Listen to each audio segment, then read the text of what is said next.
Okay, before I start, am I seen? Am I heard? Yeah, you are All seen and right, heard. thank you. Before I begin, POIs through voice. I won't be looking at the chat, so please just interrupt me during my speech. I'll take you as soon as I can.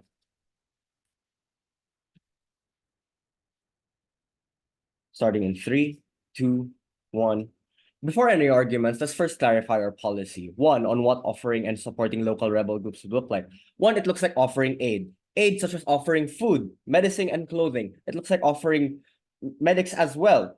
Two, on what offering as an addition on what support would look like, it also looks like intelligence. This means we provide intelligence on key points of access within the nation itself. It looks like providing intelligence on the figures within the government itself. It looks like leaking government plans and important dates to these rebel groups that they could act upon or basically work with. And three, on how this is exclusive to the Western states itself. Notice, Western states are the only ones with the capacity to do these kinds of support.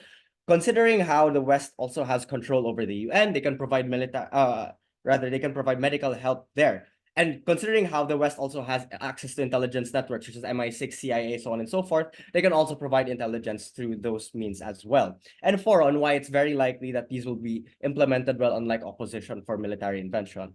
We tell you that it's always going to be implemented well because we think that in regards to intel and medicine and regards to other forms of aid, these can only be used once, meaning it's very unlikely you're going to experience spillover into other forms or other misappropriated uses, looking at things such as, how guns can be used by other people. And four, or fifth rather, on how there's always alternatives to source guns. Myanmar asks for aid from the United States in the form of medicinal and in the form of humanitarian aid. But at the same time, it sources its guns from China. I don't think military intervention can only happen through Western states. We tell you we can also get it from other places as well. Opposition will always have to take this trade-off, right? Because on their side, they're not going to have these forms of aid. They will have to take the trade-off of only having guns or only having soldiers in order to back them up. The motion exists on a spectrum as well. Considering that we're going to argue on the basis of these rebel groups either being good, being okay, or being bad. We tell you that the motion applies on a blanket level. We will still tell you why it's still going to be good overall at the end of the day, regardless of the morality of these rebel groups. So another key point of framing here is how rebel groups are not monoliths as a whole. Think of Hong Kong as an example in the umbrella protests. These protesters and these rebel groups did POI. not use weapons or did not use soldiers. Instead, these individuals utilized intelligence and sustenance. These rebel groups use things that are non-violent and non-combative in nature. But before that, yes, POI. So what exactly is the goal of funding these rebel groups? So our goal of funding these rebel groups is very simple. Not only do we want to protect these rebel groups, we want to keep the individuals involved with these rebel groups alive in the first place. But yeah, moving on. From the example of the Hong Kong rebel groups alone, you don't need military to succeed. We think that the tipping point in order for a rebel group to succeed isn't might, instead it is strategy. So three characterizations for rebel groups as a whole, why it's so important within this debate. One, rebel groups are small in number. Two, these rebel groups are obviously threatened by the state because they are an insurgency, they are fighting against the local government. And three, these individuals obviously have local resources given their own situation, given their own predicament. These individuals have lower capacity to survive compared to the ruling state. This is important because most wars, especially in status quo and in the past few decades, are wars of attrition. No wars within this century has ended within at best 2 years. All of these wars have lasted for years on end. These wars are basically run on the basis of these soldiers' stomachs, these rebel stomachs. This is important because on both sides of the house, you'll always have state crackdowns. You will always have countries, basically, or ruling parties rather, basically doing everything in its might to crack down on these rebel groups. We tell you on our side, it's going to be so much better. We're going to be basically protecting these rebel groups so much more. I'll explain on later. But on our side, right, these rebel groups have a general exception or exclusion from society that puts them at risk. Think of Myanmar, as example. They all experience two things. It's likely one, they experience famine, and two, they experience sickness. When we look at Myanmar as an example, they are forced to retreat to the mountains, so they have no access to medical health care. We look at Somali pirates as an example. These individuals have to retreat to the ocean or to the sea because these individuals are not welcome in their own shores. They have no access to many basic necessities as well then. So the conclusion to this framing is simple. Opposition can't argue that these rebel groups will just suddenly go guns blazing and solve insurgency overnight and basically take over the government if they do get military support. We tell you that's highly unlikely. When you enter a conflict, it's very unlikely that the conflict happens every day. It's more likely it happens every 6 months or every other month. You don't really get into a firefight every day. But what is certain and what is true is that these rebel groups do not exist within cities. These rebel groups do not exist within structures that basically provide for their daily necessities. It's more likely they're like the Taliban, which exists within caves. They don't have healthcare then. That is the most certain part within this debate. Them solving the war is the most uncertain part then. So the first thing I'd like to argue is for the safety of the rebel groups. So note that people die every day even without guns. Let's look at Gazan children, for example. These individuals aren't directly related to the rebellion conflict, right? But at the end of the day, these individuals still die of starvation. These individuals still don't have access to basic necessities because of the conflict started by these rebel groups. More people die then from indirect conflict, even if they are not direct combatants to these kinds of insurgencies. These individuals are still impacted by the activities of these rebel groups. Therefore, we tell you that the aid shouldn't come militarily. This aid should come in a blanket form of aid that can impact everybody, not only rebel groups as a whole. So the reasons why these things are true are three things. One, how it justifies, or why providing military intervention is so much worse on their side. So one, on how it justifies more hate and retaliation from the state. So let's look at opposition, for example. When Western states provide bigger guns and soldiers towards these rebel groups, what opposition states will look like, or what opposition states will see, is that, hey, these rebel groups have bigger guns. I have more of an incentive to basically forego any human rights. I have more of an incentive to, crack down even larger for these kinds of individuals. I'm not going to care. I'm going to invest more to basically make sure that these rebel groups are eradicated. And two, on how these individuals won't have resources for things such as aid instead, because they're going to funnel it towards military and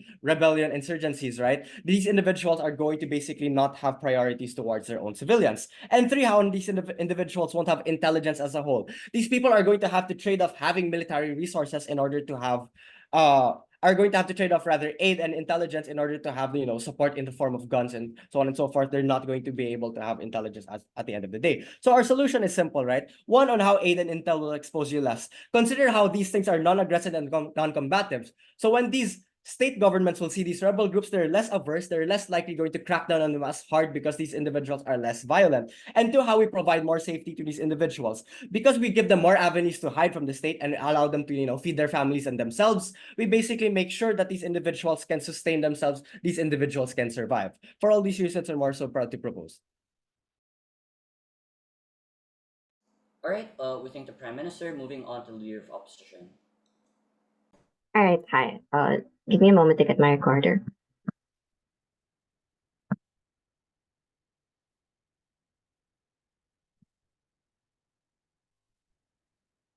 All right.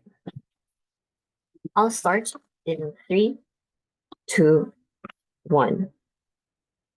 I think from PM, government bench is losing this debate from the get-go, because this is not a debate about whether or not you're able to play hide and seek from the state. This is a debate about how we deal with conflict states and autocratic governments. We think the goal is much clearer on opposition and the path to victory is much clearer. What do we say? Because we say in opposition, this is the best way to allow for better power and long-term peace and stability. What then is the biggest flaw of government bench in this debate? We say that their goal is just terribly unclear. I mean, what they basically gives you a lot of argumentation about how you're able to protect rebel groups, but it's just terribly unclear what the margin of change is. Because presumably in this debate, and here's where I clarify the context, right? Because one, we think in opposition, the fair debate is about, this is a debate about where civil war takes place. This is not a debate about Hong Kong, right? This is a debate about Myanmar, about Yemen, about Haiti, about South Sudan, about Afghanistan, where all of them, these leaders are embroiled in conflict against the rebel groups. That is a bloody conflict against oftentimes an autocratic leader.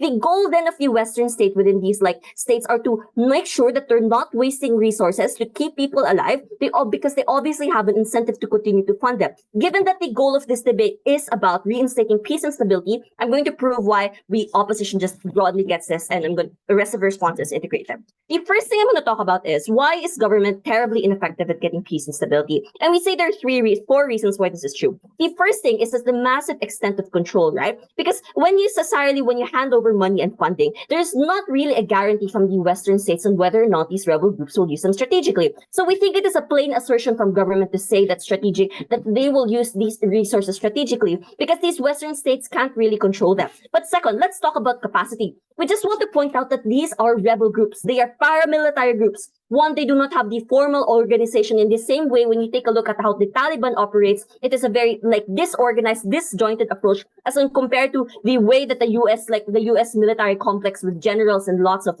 levels of hierarchy. But second, you're also likely to get things like infighting among generals. Note that this is about different rebel groups. So these different rebel groups are very likely and can wrest for power against each other. But thirdly, these rebel groups are oftentimes recruited from former civilians. So oftentimes they don't have any formal training. Rather, they just recruit it from people who just want to take up arms and fight against the government. So this means then the capacity point is already dead. And this doesn't matter even if, let's say, the US or the West or EU puts a lot of money, gives them a lot of weapons. Because what are weapons if one, your strategy is bad, two, your organization is disorganized, and three, your people just don't know how to use the guns that you give them. But thirdly, there's a general relative lack in intelligence, right? Because government says that maybe they'll hand over intelligence and that's good and that's great because it comes from the Western states, which are rich and developed and they presumably have a lot. But note that oftentimes a lot of these it's not sure as to whether or not this intelligence translates into something meaningful on the ground, because presumably this autocratic state also has counterintelligence as well. So it's unclear to the extent at which intelligence is enough to take over that.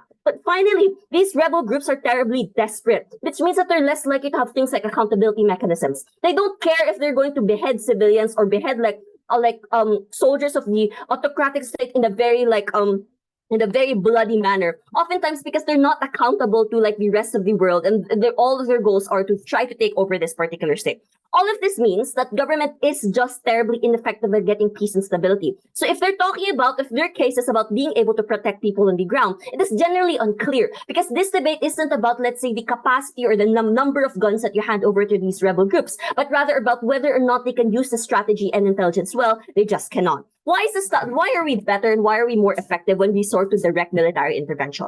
I want to point out what is exclusive in our side, because the West cannot hand over its entire military and strategic intelligence complex over to a lot of these rebel groups for clear reasons that they don't want to get exposed, obviously. But on our side, the West can exert a lot of its control. Why are we more effective? And for four reasons. The first thing is that we use trained individuals, people who have trained their lives in soldiers, privates in camps with all of this great equipment. But secondly, we also put down the full force of the billion-dollar military industrial complex that you can't necessarily hand over. But thirdly, you can leverage things like AI-powered drones that are controlled by the United States that are trained for precision strikes. You can't really give control of these drones over to all of these rebel groups, precisely because they need a lot of skill. But also they integrate a lot of very secretive or very classified information. But finally, and this is in response to government bench, right? The Western state is likely to do this intervention well. Why? Because of pre-existing criticisms of neoconservatism, in the same way perhaps in the invasion of Iraq, but also they are also part of international treaties or organizations. So at the point in which we do this kind of direct military intervention, it's likely to be good precisely because they have had bad experiences in the past. What is the impact of this argument? We say that one, we get faster and lightning operations, which is good, which means that you have less bloody conflict on the ground. It is likely to be more targeted towards truly destabilizing this kind of autocratic state that exists. I'll take the POI. 3, 2, 1. Great. The second thing I want to talk about is why government bench will plunge the region into worse conflict. And this is already throwing government a bone and assuming the best case of government where they are successful. Because there are two situations in which government bench can exist. The first thing is that you get massive coups and revolutions that are prolonged, in the same way that revolutions are prolonged in Myanmar, in Haiti, and South Sudan. So for example, you're likely to have things like rebel groups struggling compared to the administration or the incumbent government, and this administration cracks down further. It is terrible for both civilians and the rebel groups, because this administration doesn't just run after these rebel groups with increased force. So for example, they invest more into the military, they buy more tanks, etc., to run after these rebels, but they also curtail and crack down on civilian rights, on free press and the like, in the same way that this exists in Myanmar. But secondly, oftentimes when your rebel group takes power, the former ally also wants to wrest power from them. So for example, in the case of the Sudanese army and the rapid the RSF in South Sudan. They were both allies as rebel groups in the past, but because one took power, the other one wants power, and they just continually fight and plunge the region into worse conflict. The second situation is when rebel groups take absolute power. So, for example, in Yemen and Afghanistan, we want to posit an opposition that they are unlikely to reinstate a democracy and there are massive incentives to continue conflict. One, these leaders continue to be power hungry, but two, they have access to lots of luxury now because of government bench, in the same way that Ariel Henry didn't want to hand over democracy after he felt that it was good. But thirdly, they justify it as a critical period that you have to, like, for peace and stability, we have to take power in the like. So it is on government bench that are more likely to do things like crack down on dissent or take a militaristic approach or just not allow democracy to happen. Why is the counterfactual good for our side on reconstruction? Because our counterfactual looks like one, after the rapid lighting military approach, we do things like we reinstate democracy or we facilitate elections or we encourage democratic voting. This is a much better approach to government bench because on our side, we are not only faster, but we also ensure that the way that the democracy and that people can like live a peaceful life with all of their rights protected, that's just generally good for their future. For all these reasons, oppose. All right, we thank the Leader of Opposition for that speech. Moving on to the Deputy Prime Minister.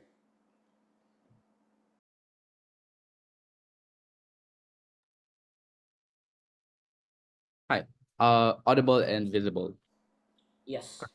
Yes. Okay, cool. I said that like a statement. That was a question. Record. Yeah, I'll take POI's voice. I'll take 2 if you guys got a lot.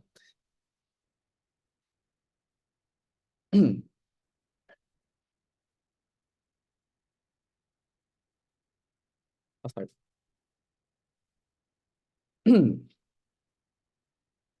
The United States funded Israel's capacity to be able to shoot down all of Hamas. Instead, they shot down buildings. Instead, they shot down every single hospital that contained children and every single educational institution that could have been a source of like hope for all of the future Palestinians, but they didn't. I think that guns kill people and food and intelligence doesn't kill people. That's a very simple premise that you can believe under government bench. The first thing I'd like to clarify is that these rebels are structurally disenfranchised. When Enzo characterized that they are more likely to live in mountains and seas outside of state-owned cities, that means they are also even at more risk above the state crackdown that already exists, which is symmetric. Under opposition side, they never give any solution to this and merely ignore it. Therefore, Enzo is still left standing after that first clash. But I'd like to solidify this first clash very clearly by adding the layer that states want legitimacy. And under their side, if you add more threat towards the rebel groups, that is a capacity for the states on their incumbent states under their paradigm to legitimize their rule. That is capacity for Myanmar to say that the rebels are actually insurgents and we do not want them, and that's why you should trust in us. How should you weigh this? And how should you weigh this? Number one, I think that this means that this responds to the entire argument of Terra about escalation. Because if Terra tells you that they're going to solve the war, like I just don't think this is believable. You have to believe in so many other things before you believe that argument. But moreover, the intelligence and the aid that we're providing in terms of food is inherently non-escalationist, particularly because when you're just providing them food, the incumbent government likely to believe this is something that threatens their legitimacy. But if you give them guns, it does threaten their legitimacy. So on a tipping scale, it tips the scales towards more violence under their side, but not towards more violence under our side. But number two, on scale, the amount of food and amount of intelligence we provide allows people to protect themselves significantly more, particularly because this motion is about rebels. And who are rebels? In Hong Kong, ones in Myanmar who are hiding from the state because they know that they cannot fight every single one of them, and because fighting every single one of these fights is not strategic. Therefore, I just like to note that there are significantly lesser soldiers than there are non-combatants like women and children. But number two, on vulnerability, these women and children are significantly more vulnerable as well, which we need to protect primarily because they have no protections in status quo. Guns won't protect them. When guns are flying on both sides, there's no certainty under their side. But the final thing is just we're uncertain how wars, like they cannot crystal ball suddenly, we'll just put more guns and then we'll all just live happily ever after and then hold hands and sing Kumbaya. Like, sure, Tara, I'm pretty sure that your fairy tale land exists on your side, but this is not the debate for that. Sure. Why the fuck will a rebel group be pacifist against a very autocratic government? This makes no sense. Obviously, they will fight back. Why the fuck Is pacifism the framing here? It's not pacifism. It's about strategy. You don't have to fight every single fight. That's not what we're arguing for. The fact is you can be strategic. And in fact, most rebel groups are trying to be strategic. We're not, in fact, under your side. Why are they suddenly all interventionists and suddenly all revolutionary? Rebels are not monolithic in that they only want violence. They want peace in the short term and respite as well. And that's why we have in the status quo ceasefires, because we prioritize some form of safety in the short term, and we don't want to fight all the time. And that respite is important, and we provide them that respite, which opposition does not. On weighing, we provide them an additional layer of protection, which Mezen gladly gave me to a POI, so give me more. The second thing they claim, and this is their biggest argument, their entire argument relies on the conclusion that they get peace and stability. If I break this conclusion, and regardless of whether or not Mezen and Lorine will try to rebuild this, if their conclusion persists, they cannot win this debate. The first reason is because this conclusion is overburdened and highly speculative for two reasons. Number one, weapons don't win wars. When Ukraine withstood Russia despite being weaker and poorer, this simply means that the war of attrition is simply more important, and merely proves Enzo's argument that it's more important to provide shelter and food to those who are suffering throughout the war rather than providing them weapons, when weapons aren't the tipping point in wars particular. But number two, political solutions and interventions usually lengthen wars under their side. Like, for example, how the West intervened in Israel and Gaza, which particularly made it last longer and made it more volatile and made it even more, like, for example, harmful to the non-combatants around them. But moreover, I'd like to actually add a third layer in terms of peace and stability. Like, it's highly speculative how these things go, particularly because of all of the other influences and variables. Like, for example, how your neighboring country reacts. Who else will try to fund you? And for example, how much capacity or how much is the incumbent government willing to commit, when they usually aren't willing to commit very much in the short term because they want some form of peace and stability as well. So the conclusion is that their arguments are dubious at best, and they cannot crystal ball everything that they will suddenly get peace and stability. It's not even more likely, particularly because even the worst case can happen under their side. But note that there are multiple logical leaps that you have to believe in their case to be true. Number one, you have to believe that the state is good and the West is good. Number two, you have to believe that rebels are bad and stupid. And number three, you have to believe that wars end soon. I just don't think this is the case that is going to win them the debate. I think that government provides you a more certain and a more solid case compared to them. Extension, sustainability. I think that in the long term, this is an important argument because the motion relies on the capacity of the West to help. So the team that proves the most solvency in the debate is the team that proves that the West is likely to succeed in terms of providing this aid. The problem is that there is dependence on the West in all of their interventions. It is exposed to their whims, like, for example, which is risky. Like, for example, how Afghanis have lost the war against the Taliban because the West didn't have enough willingness to be able to fight it in the long run. And this is true for the same in the conflicts in Georgia, Vietnam, and Ethiopia. There are three structural reasons for this. The first one is that aid under our side is not partisan, and intelligence is not partisan, but sending soldiers are, i.e. what happened in the Kennedy and Bush and Obama administration that sent all of people in frenzy and were likely not to engage in the wars in the first place. But we were willing to send Ukraine and Taiwan some aid very quickly under our side. But number two, this is likely to be interpreted as allyship. Therefore, it's likely to be invasive in the ways that the West will implement strategies, weapons, and structure that they will provide. They're likely to be invasive because soldiers are only trained in one way. And as Tara suggests, these are people who are inexperienced. So this argument responds to Tara's idea about how they are more organized. This is actually really bad because this exposes you to long-term risks and the whims of the West. I think that the solution must be aid and intel because it is more sustainable and more likely to be solvent under our side, particularly because it is bipartisan under our comparative, but also more flexible and ductile. Not only does this help you in the short term in a more certain level because people need to eat, but not everybody fights every day, but also on a long-term level where conflicts are more likely to last. Proud to propose. All right, we thank the Deputy Prime Minister for that speech. Moving on to the Deputy Leader of Opposition. All right. Hello, audible and visible. Yes. All right. For POIs, raise it once verbally, or you can turn on your cam. Yeah, both work. Let me fix my things.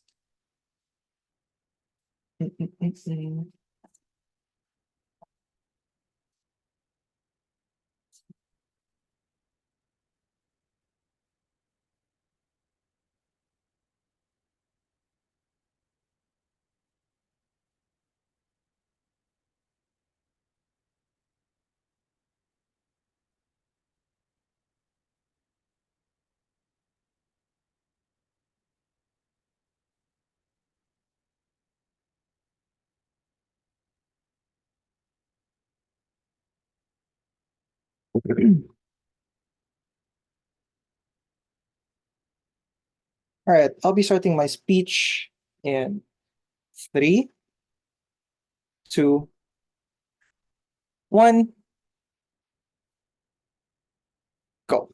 It is simply laughable that in a debate about conflict states, the only extent of solvency that we get from government is, we're gonna feed rebel groups so that they can survive forever. They are going to be strategic. Strategic about what? I have absolutely no clue as to what strategy they talk about. Obviously, these rebel groups want to get rid of an incumbent government. And if it's about strategy, and if you want to take a very long time for the strategic approach to overthrow a government, I think this is precisely where you get so many more harms, because this autocratic government is still going to continue to clamp down on people, and the rebel group which are funding to stop them is just going to be hiding in the mountains, eating as if nothing is happening. This debate cannot be about simply feeding a rebel group versus direct military intervention, because the Western government obviously has an embedded interest, and in this instance, it is to reinstate peace and stability in a conflict state, specifically when it comes to autocratic governments. This is the correct frame in this debate. I don't think all government can just simply argue on the frame of just about feeding people. This looks like funding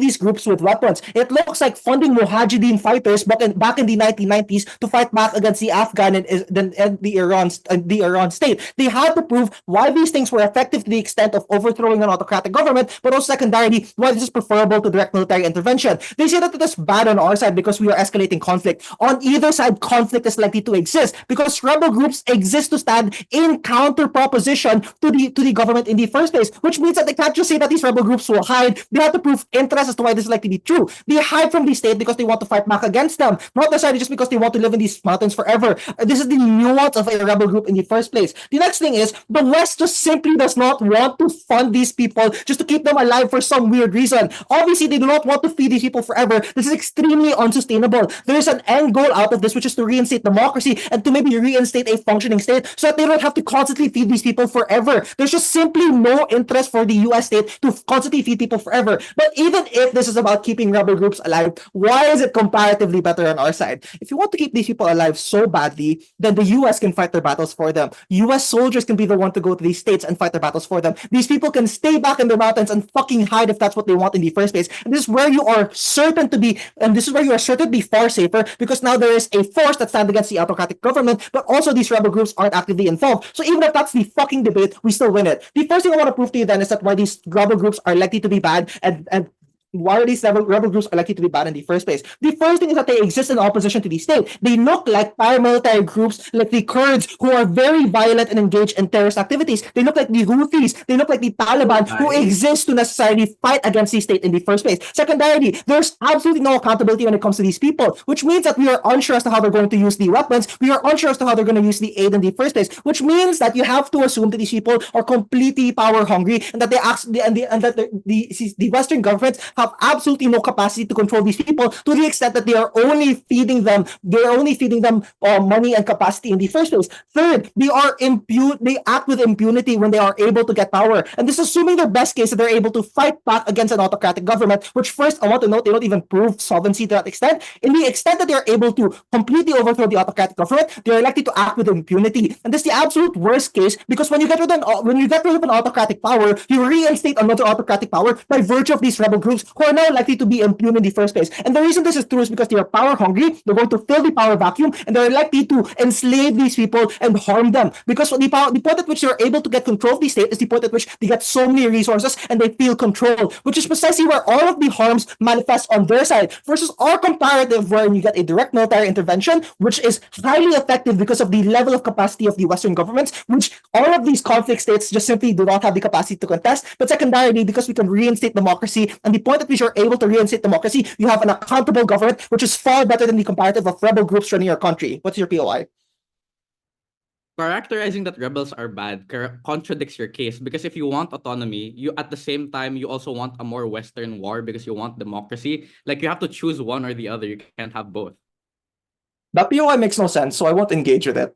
We can just say that rebel groups are bad. This is a burden that you pushed to us from the start. So yeah, it works. The next thing I want to deal with then is an extension as to why rebel groups create massive instability within a region at the point in which they are successful. So even if we assume their best case where they don't do absolutely anything with the state that they come from and the state that they are trying to save in the first place, this is important because it will prove to you that this will prove third-party harms to you beyond the purpose of the rebel groups, which is to overthrow the incumbent, autocrat. Why exactly is it so harmful at the point in which we fund these rebel groups? The first thing to note is that the point at which you capacitate them with weapons, the point at which you capacitate them with a lot of power and capacity to necessarily be a functioning military group outside of the state's power, is the point at which you give them incentives to go and fuck around with other states. Maybe they act as a terrorist organization. When you look at Mujahideen back in the 1990s, they evolved into the modern day terrorist groups such as Al-Qaeda, such as ISIS, which means that this is the point at which you incur third-party harms and you cause instability within the region because you as an individual country within the region feel unsafe. You never know when Al-Qaeda will attack you. You never know when ISIS will come and overthrow your country and they will cause massive instability within your region. But also, they act as an active opposition to the state. They might say that this is good because now there's accountability for the state because you're scared of a rebel group,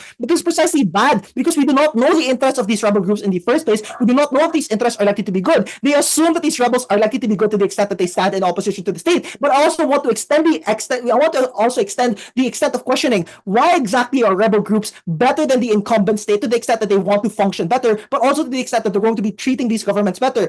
To this extent, we prove to you that even in the best case, where you instate some form of control and stability within the state, why even funding these terrorist groups is likely to be bad, to the extent that they're going to go out of their own circle of control and try to cause chaos in other places because they are power hungry. They have so much power and they don't know what to do with it. They have so many weapons and they're not actually shooting it. This is precisely why Al-Qaeda and Islamic fundamentalists came into power, because you were funding these terrorist groups as the Western government then. Ultimately then, proving to you on a comparative why they're so much worse off. Why then are we winning this debate? And this is for several reasons. The first thing is that we were able to prove to you the capacity of the Western state to necessarily directly intervene and overthrow an autocratic government to reinstate some form of control, some form of human rights for these people. On government, if they're just going to keep these rebels hiding in the mountains, I don't understand how they're able to solve the problems in these conflict states. People are still going to constantly die. Conflict is inevitable. Conflict is already happening. You don't save anyone. When the Western state intervenes on our side, you can cut down this conflict faster because you are smarter. You're able to use your technology. Note that you cannot use drones on government because you are only funding these people. The extent of military power that you can use is just guns.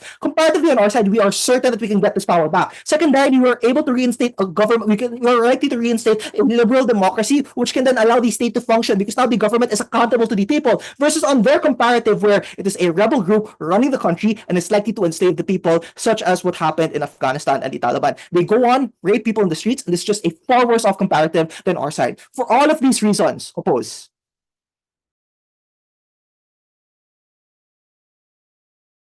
Okay, we thank the Deputy Leader of Opposition for that speech. Moving on to the government whip.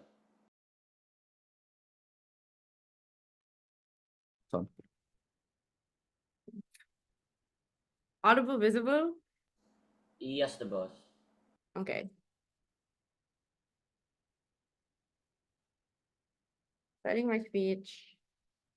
3, 2, 1, go. The prerequisite to fighting wars is having people be alive to fulfill those wars and to fulfill whatever conflict ought to occur.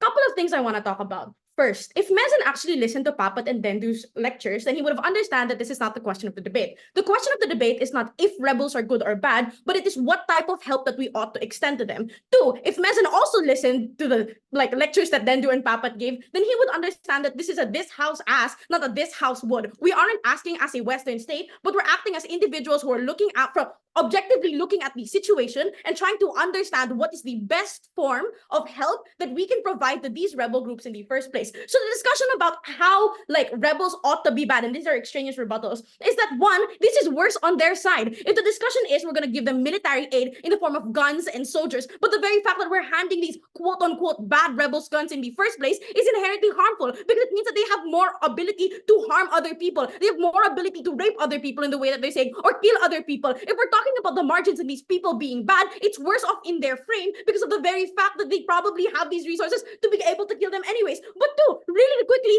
wow, look at your notes. Tara comes up here and tells you that we want to interfere as the Western state, quote unquote, and have them like fulfill these Western ideals. But two, Mezen says that we want autonomy for these people. If they're saying, and this is what their case is, that we as the West ought to fight this war to win, that means that you are taking away their autonomy. That is the only way you get to fulfill their like prerequisites or their discussions in the first place, which we'll talk about why it's bad later. First, on why it's true that this is likely to be a hide-and-seek or long war. Enzo has already sufficiently proven to you, but clearly their team isn't listening. We told you that wars are about the people who stand the longest, who are able to last the strongest, and that's why Sun Tzu in his like book of war told you that soldiers need to be fed for them to be effective. It's why like Julius Caesar had to like close off Alesia to ensure that he would win the war against them, because they had no other resources of food or backup, because we recognize that these are fundamentals to ensuring that you win wars.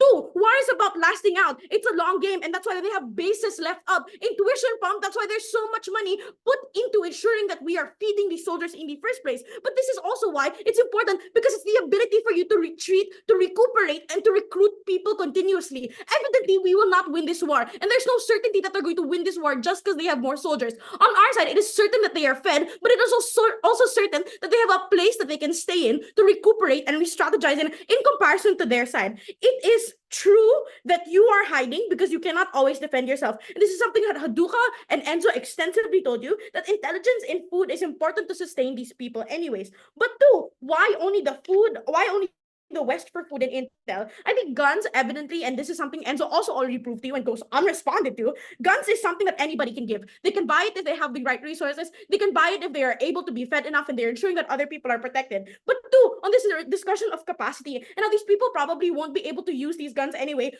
vibe check this. Evidently, they wouldn't be a successful rebel group if it was the fact that they could not sustain themselves and shoot a gun or be able to defend themselves. To a certain extent, you have to fiat that there is a capacity for them to fight in this war. But even if that wasn't true, that's something that they can get over if they have the ability or the resources to be able to find recruitments in the first place. So the discussion of capacity is just unengaging, and it's an uncharitable frame that only benefits them in uncertainty and an uncertain benefit anyways. But two, Tara tries to tell us that there's no margin of change. Wrong. It is true that people are dying, and people will die on both sides, but we don't need to change the world. What is immediate and likely, and this is the harm, immediate and likely, one, that rebels are dying of hunger or the lack of intel. They can't go to other shelters, they can't go to other mountains, they can't leave the city where the conflicts are always happening because they can't concentrate. Go. So Go! if it's a war of attrition, then on either side, people are just gonna eat forever because the autocratic state is still in power. You're never gonna win. The autocratic state is still gonna exist and harm people. You have no solvency. You also have no solvency, but also these people are going to die if they don't have food. They already don't have resources from that autocratic state in the first place. And so if this is a discussion about how we are better able to cater to these rebels, we want to still give them the ability and space to strategize, but still support them in other alternative ways. One, anyways, the immediate and likely harms. One, that rebels are dying of hunger or the lack of intel. If they are few because of the fact that they are probably likely because of hunger, and we see this in Gaza, we see this in Israel, we see this in Palestine, we see this in Russia, we see that people do inherently die of hunger because of war, then that means that they're probably going to have a smaller amount of people. But we flip this and we say it's worse on their side because the very fact they probably don't have any of these sufficient or fundamental needs. But two, on solvency, on how we can assure you, we can assure you that we are going to get this food. And why is this true, or this intel in the first place? One, it is certain we get it because there is no bipartisanship in the way that opposition will have. And that's why it's so fundamental that there are so many protests that occur in the Western states because of the fact that they don't know if we should invest in the Vietnam War. We don't know if we need to invest in Israel. We don't know if we need to invest in Palestine. And because there's so many other hoops that they need to jump to, the fact that one, they're even going to get enough military aid to help them is untrue, but to the fact that they're probably not going to be able to solve this war. So it's certain that we get these benefits. But I think too, on this discussion on is Western state intervention good? And if I break this, that means that we win, because this is the premise that the principal premise that this is always going to be good, or that Western state intervention is good. One, I think op is speculative at best, because they assume that having more soldiers means winning a war. One, that is untrue, because more does not equal the fact that you are going to win.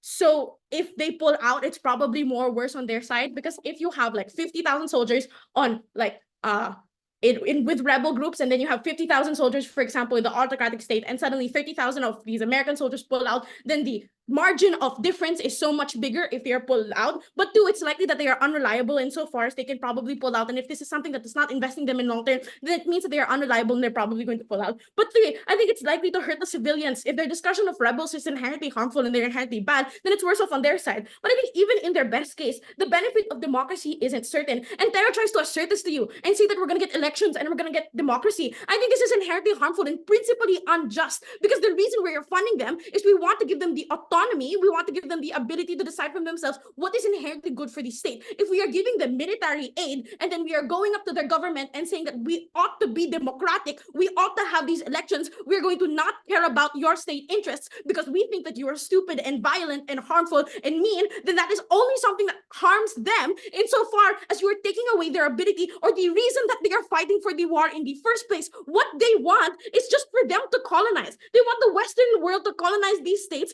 and to push their own agenda rather than funding them in ways and still giving them the ability to have these resources be available to them and be able to fight this war in the first place. So one, they win because they have an unengaging frame. Two, they lose. No, we win because we have an engaging frame. We are able to discuss the actual optic metrics. Three, we are able to discuss why this is a certain and immediate benefit. But four, they just have no solvency and certainty. And so clearly, evidently, this is a government ballot. Thank you.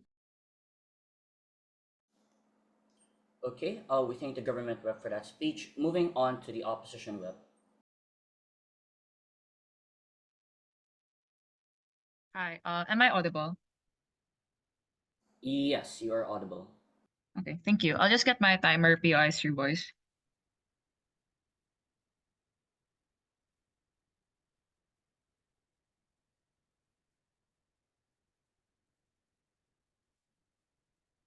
All right.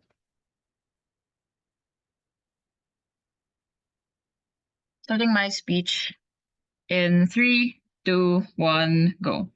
I want to clarify what this debate is because it seems that government is confused on the clash. Firstly, it is not either the House as or the House would. It is actually the House believes that motion. So the motion on government is all about the rebel groups, which includes the possibility of rebels buying guns either way because you're giving them funding. The whole case of government means nothing tangible because the harms they posit actually exist on their side. They don't give a counter burden of why it doesn't and why their frame is suddenly true, but also there's no clear marginal benefit when there's an unclear goal coming from government side.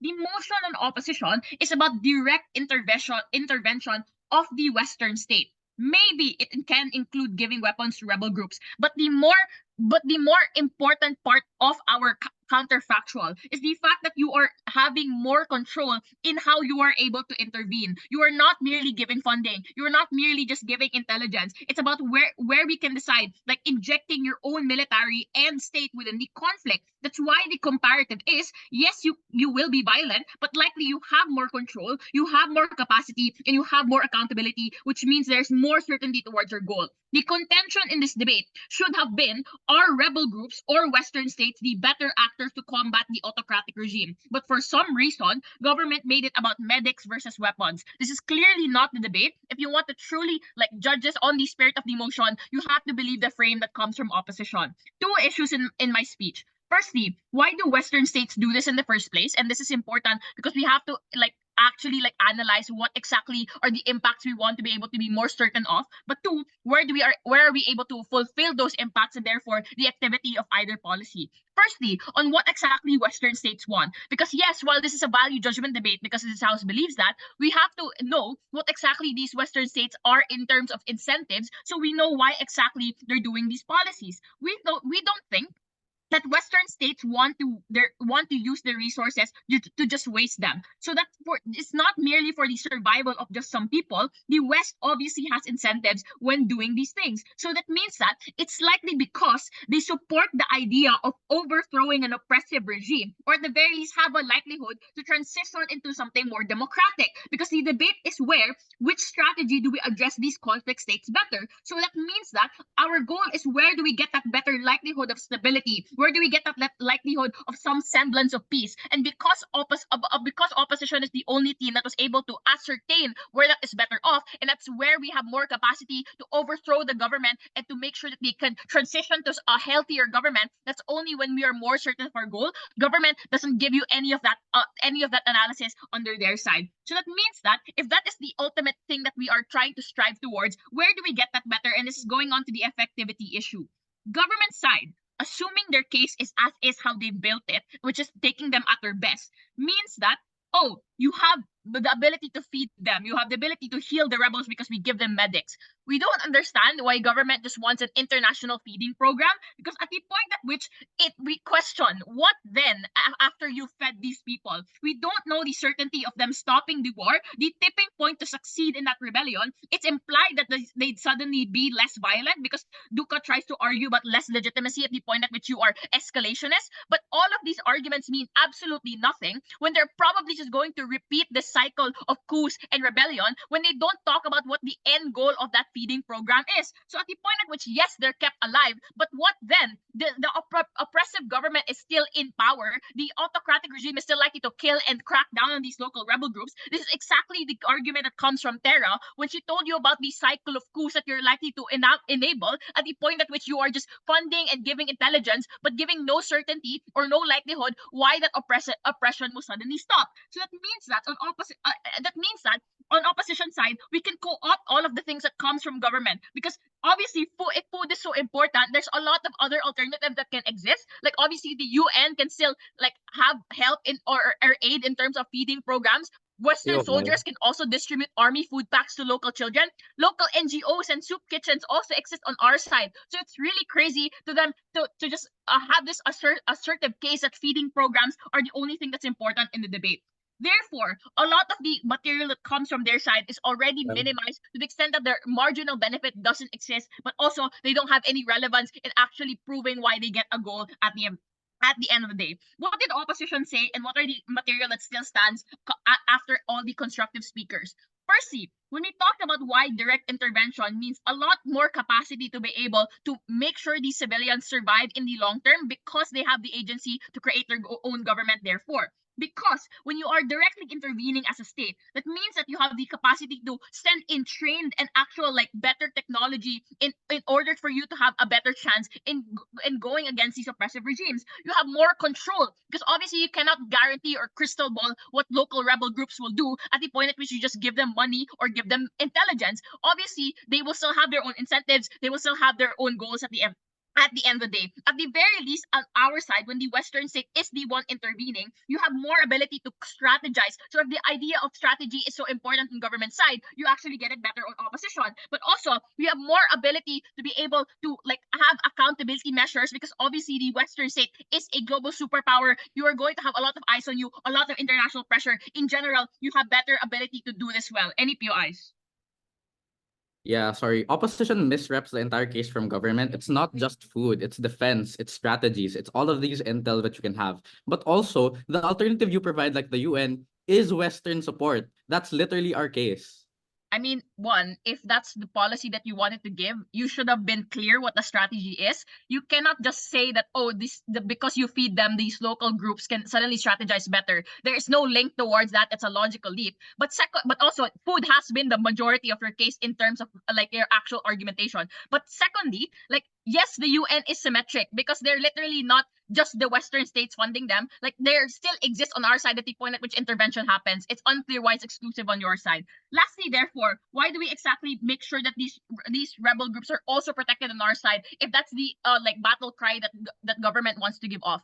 Obviously, at the point at which you want if you want the Western state to be able to have the interest to overthrow the government, then that probably means that you're able to also save these rebel groups on our side because we don't let them fight on their behalf to match. So that means that at the point at which we're not putting the responsibility of these local rebel groups to suddenly succeed in that rebellion just because we're giving them funding or we're giving them like intelligence, we are actively trying to helping these rebel groups because we're not letting all of the casualties come from these rebel groups. All of these civilians are not the only ones that have to sacrifice their lives. At the very least, we're giving them more of a chance and an opportunity to fight back against that autocratic regime. It's only under our side where we get that ability, where we get that likelihood. Side with opposition. Thanks. Okay, we thank the opposition whip for that speech. That concludes the constructive part of this debate. Moving on to the opposition reply. All right, hi. Let me just get my recorder.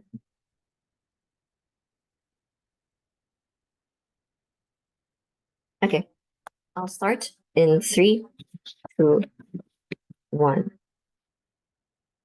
Government bench has 3 main strategic flaws in this debate. The first thing is that their case is obviously an international feeding and medical program. They have to try to push the comparative in the POI that it's about intelligence when we've already proven it, disproven why intelligence is likely to not be helpful. But secondly, they don't really adjust and actively disprove the long list of conflict-inducing things that we give to you. Conflict against the admin cracking down on civilians, these rebel groups fighting each other, like the same problem that you have in South Sudan, or even when like the Mujahideen fighters like translate and it becomes a wider conflict, all of that, no response at all. But thirdly, they just don't have an end goal for these rebel groups because they say that their end goal is sustainability. But the problem with the fact that they're not clear is that their mech becomes bad because they say that they will get sustainability, they will be able to fight for another day, but we don't really know how they're going to get to that other day on their counterfactual route. 2 things I want to talk about in this reply speech. The first thing is we're going to throw them a bone and play ball. Where do we protect rebel groups for sustainability? And second, let's talk about conflict and peace. The first thing on protecting rebel groups and sustainability. How does opposition bench deal with this? We deal with this in 4 ways. The first thing is that we call out that it is terribly technically faulty. Because if you listen to government bench's analysis, they say, oh, well, we will be strategic and give them food, give them intelligence, give them like medical aid. Okay, maybe sure, they prove that they can give this well, but they don't prove why the time to recuperate and strategize meaningfully leads to changes in the long run. What kind of strategizing do they do in their little mountain caves when you've given to your reasons outside of things like food, guns, etc.? Why the strategy and the cooperative mechanisms, the way these rebel groups operate is something that is unlikely to be successful. Hence, you need to replace it with a more organized Western group. But secondly, it's just straight up unlikely. I mean, they just straight up ignore Mezen that they said that the West doesn't want to fund a bunch of rebels who are just going to sit around in their mountain caves and just eat food and like help it heal each other.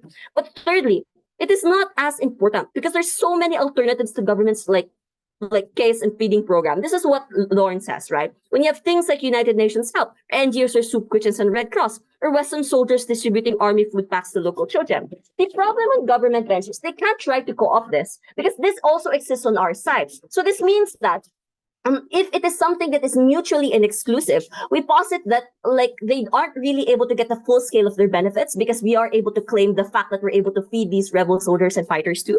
But thirdly then, and we've win this crazy issue because I just want you to think, if the West is on the front lines, they're the ones fighting the war, then the rebel groups can sit back and watch, and that's good for their sustainability. Because even on my worst case, if the West fails in their attempt, the rebel groups didn't have to like suffer a scratch. They didn't have to die on the front lines. So this means this is certain. They're certain that their lives are saved. And this is important because the strategy of government is to try to win on small, certain impacts. But the problem is, 1, they're uncertain as to how they get their goals. But 2, it is more certain that their lives are saved when you don't send them to the front lines and the West is the one doing it for you instead. I think we just win that crazy issue.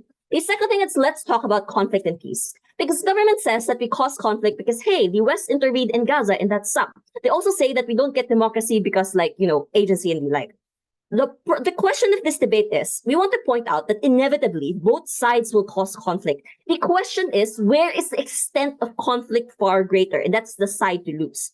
On our opposition, we give to you incentive structures to prove why our conflict is less likely. Which means that, for example, in government bench, we tell you why rebel leaders will want to take power, why their ineffectivity leads to persistent failure, or why, in comparison to Haduca, name dropping of examples and calling it a day. The problem is on government bench is they say that an unfunded developing country can withstand the might of the Western government, but somehow can't withstand the might of these rebel groups. We think that this is generally largely unintuitive. At the end of the day, even if you don't believe this, you have to weigh.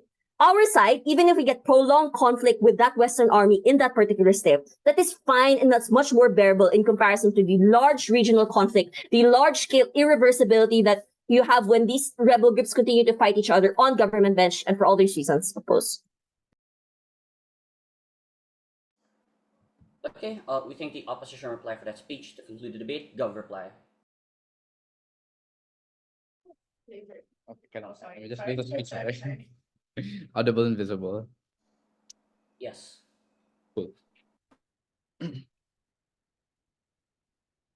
Op says Gov cases a feeding program. We say Op treats this like Call of Duty and Valorant. It's not just guns blazing. This is a conflict that you need to strategize and you need to use your intelligence and you need to cover your bases. The first thing I'd like to point out is how this is a very non-interventionist win for government. You don't need to believe a lot of things or to step into the debate, Pao and Rubayat, to be able to believe Gov's case, whereas you do have to do that for opposition. The first thing I'd like to point out is why opposition is very unpersuasive and you cannot credit them the win. The first reason is because their case is overburdened and speculative. They place a burden upon themselves to achieve peace and stability, to be effective. Therefore, like for their case to be credited, it has to be that they are certain that peace and stability will happen. However, this only relies on the best case scenario to imagine this. But look at the instances where they do fail. When the United States leaves Afghanistan because they think that the soldiers that they have are more important than whatever war they're putting in there, which is my argument coming from Deputy, which is unresponded to, that means you expose them to systemic risks, which wipes these rebels out and therefore reduces the capacity for government or for opposition bench to be able to achieve the peace that they want. So even in their best case, we tell them that it's not likely to happen, but note that under our case, we don't fall under this problem, particularly because even in the best case and worst case, defense is always good and useful. Eating is always good and useful. Like moving out and re-strategizing based on intel that you have is always good and useful. No response under their side. The second thing I'd like to point out is that they are unengaging. Their response to all of the arguments we say is that, oh, you're not winning the wars. But we said winning the war is not an everyday goal. It's not like I drop you a gun and then you win one round in Valorant. Someday, sure, we might be able to win the war, but that is not a certain goal insofar as most wars are wars of attrition and last years. The fact of the matter is we win on this level, particularly when we argue to you that the prerequisite to be able to defend your autonomy is not to starve in the first place, which they don't respond to. They say feeding program, they laugh at our case, we'll laugh at your case because all you do is give them guns and think that they win. The response we even gave was particularly that the guns aren't tipping points in battle. When Ukraine was able to launch like a good defensive and was able to last long, and Russia, despite being the more favored, like the more powerful state, wasn't able to win. But the third thing is just vibe check everything they say. They assume West intervention is good when common knowledge has always failed, is that they have always failed in these interventions. By the way, the realization that this motion is about who should fight this war, should it be the rebels or should it be the American or the West, only realized at WHIP. I don't particularly think that this conclusion was well built, so I don't think that you should credit this. What I'm going to do for the rest of my reply speech is win on a larger margin because I think the ballot writes itself. Why does a government win wars as well, given all of the material that we've provided to you? Opposition argues it's good because the tipping point of wars is that you, at the very least, you can deter them, at the very least, you can fight wars, and at the very least, you can make sure that your progress can like push further. But what government argues is that rebels get guns as well in an alternative where Myanmar gets it from the borders of China. Number two, you get to re-strategize like the Hong Kong protests where you can move around the police, move around the important people, but also you can just survive in the short term when it's winter in Ukraine, for example, or it's like really hot and humid in, for example, Myanmar. That means that tipping points in this debate is not sufficiency. You can tip the scales all you want, but it's not enough if you cannot cover your bases to be able to be slippery, to be able to survive through the winter. Therefore, you should weigh on like the way to win wars is to base it on, not to base it on which tipping point exists because that's uncertain. It's based on sufficiency. How sufficient are you as a rebel group to be able to win the war when you do have the opportunity to do that? I think that since guns aren't the tipping point and survival is, you can credit this argument as well towards government bench. Because if you're a sufficient team that provides all of the worst case and best case analysis, I think that very similar to the rebel groups that government supports, we are also winning. Proud to propose.